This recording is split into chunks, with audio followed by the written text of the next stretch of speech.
Finally launch, गांव-गांव तक पहुंचा हाई स्पीड इंटरनेट, साल के अंत तक आएगा 5G।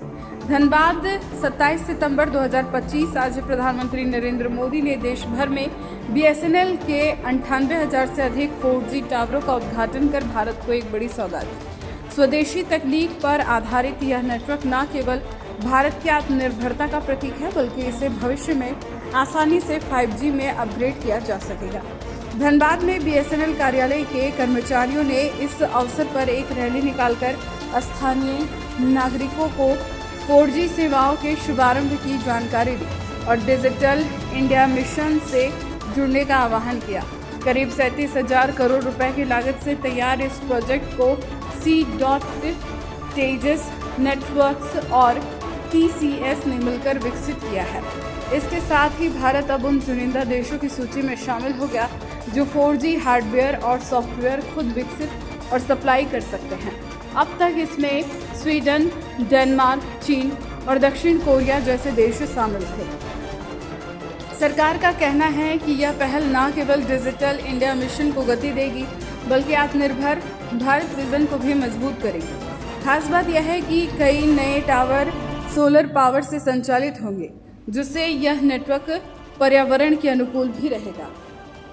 BSNL का 4G नेटवर्क इस तरह से डिज़ाइन किया गया है कि इसे बिना किसी बड़े बदलाव के सीधे 5G में बदला जा सके। अधिकारियों का अनुमान है कि दिल्ली और मुंबई में साल के अंत तक 5G सेवाओं की शुरुआत हो जाएगी।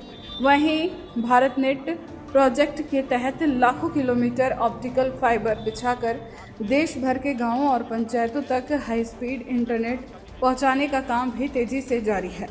अब ग्रामीण भारत तक पहुंचेगा हाई स्पीड इंटरनेट, जिससे शिक्षा, स्वास्थ्य, कारोबार और डिजिटल सेवाओं में क्रांति आने की उम्मीद है।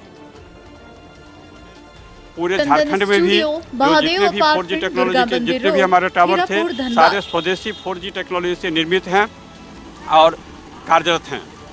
आगे BSNL का और कोई योजना है और 5G में कन्वर्ट करने का? BSNL का जो योजना जो है 4G को 5G में कन्वर्ट करने का, वो उसकी प्रयास जारी है और जल्दी ही लॉन्च होगी। उपभोक्ता को किस तरीके से सुविधा मिलेगा जो नेटवर्क की प्रॉब्लम से जूझ रहे थे?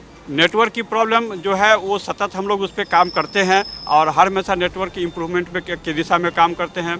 धनबाद में हमारा कोई समस्या नहीं है। जो समस्या आती है वो थोड़ी बहुत वो बिजली की समस्या है, बिजली के चलते आती है। जो बहुत ज़्यादा बिजली कटती है यहाँ पर झारखंड में, खासकर धनबाद में बिजली की समस्या बहुत ज़्यादा है, जिसके कारण से हम लोग को परेशानी होती है। मैं BK Jha, GMBA Dhanbad. Dhanbad times, नजर हर खबर पर। रिपोर्टर चंदू जी के साथ। नमस्कार।